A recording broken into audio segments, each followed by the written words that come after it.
तो देखते एक बहुत इम्पॉर्टेंट पोएम जो कि क्लास 10th की है एंड इसका नाम है अमेंडा। अमेंडा जो है इसको लिखा है रॉबर्ट क्लेन ने एंड बहुत अच्छी पोएम है। सो लेट्स सी कि आखिर अच्छी क्यों है एंड इसके अंदर क्या क्या है। तो पोइट्स जो है इसमें सबसे पहले वो बताते हैं कि कैसे एक एमरल्ड जो कि ग्रीन ओशियन भी होता है एंड ग्रीन कलर का स्टोन भी होता है।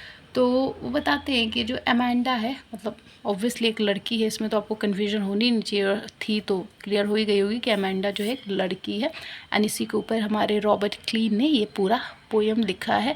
तो अब जाहिर सी बात है कि अगर यहाँ पे एमरल्ड जो कि एक ग्रीन ओशियन है या फिर ग्रीन स्टोन है तो it must be related to like necklace और पीस ऑफ पेंडेंट समथिंग। तो यस यू आर राइट। उसी तरीके से वो बताते हैं कि कैसे जो अमेंडा है वो सोचती है कि वो एक मछली है, वो अपने आप को एक मरमेड की तरह ही समझती है एंड वो हमेशा अपनी ख्यालातों में खोई रहती है, क्योंकि उसकी मम्मी हमेशा लाइक उसको कहती है कि तुम अच्छे से रहा करो, सीधे बैठो, जैसे बेसिक मैनर्स के लिए हर एक इंडियन पेरेंट्स या हर एक पेरेंट्स इंडियन क्या सॉरी हर कहीं के भी पेरेंट्स बोलते हैं, पर हम क्योंकि इंडियंस हैं तो हम तो अपने एग्जांपल से समझेंगे।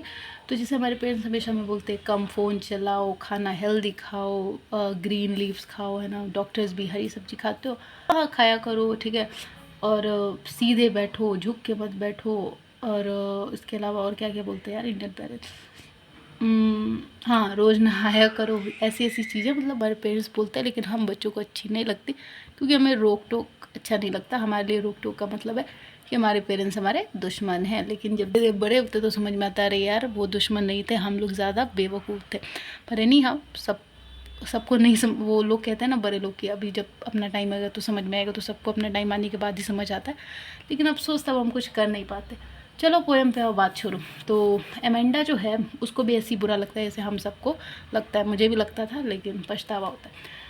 तो वो एकदम हर्ष्ड है, हर्ष्ड का मतलब साइलेंटली एकदम शांत बैठी रहती है। उसको लगता है कि अरे बाप रे मेरे घर वाला, अरे मेरे दुश्मन है, स्पेशली मेरे मम्मी पापा, स्पेशली मेरी मम्मी मेरी दुश्मन है, मुझे ये सब काम करने के लिए बोलती रहती है। उसकी मम्मी ने कहा था रूम साफ़ करो, अपना होमवर्क कर लो और शूज़ भी क्लीन करके रख दो।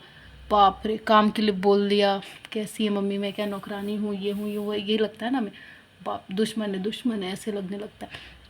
पर ऐसा नहीं होता है। तो ऐसी अमेंडा को भी लग रहा है।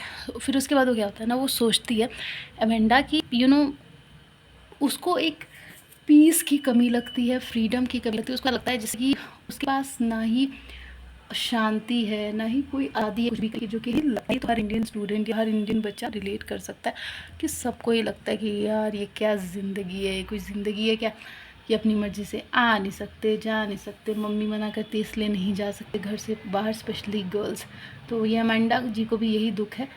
पर एनी हाउ आप गलत ही साबित होंगे अमेंडा जी, ठीक है, कुछ फ्रीडम्स ठीक है होती हैं और जो कि हमारे पेरेंट्स भी अपने अकॉर्डिंग देते हैं, लेकिन यार हम बिल्कुल भी कंप्लेन नहीं कर सकते because this is how they has been brought up, और उनको जैसी परवरिश मिली है। तो अब एकदम से हम वैसे चेंजेस चाहेंगे तो it's not possible at all.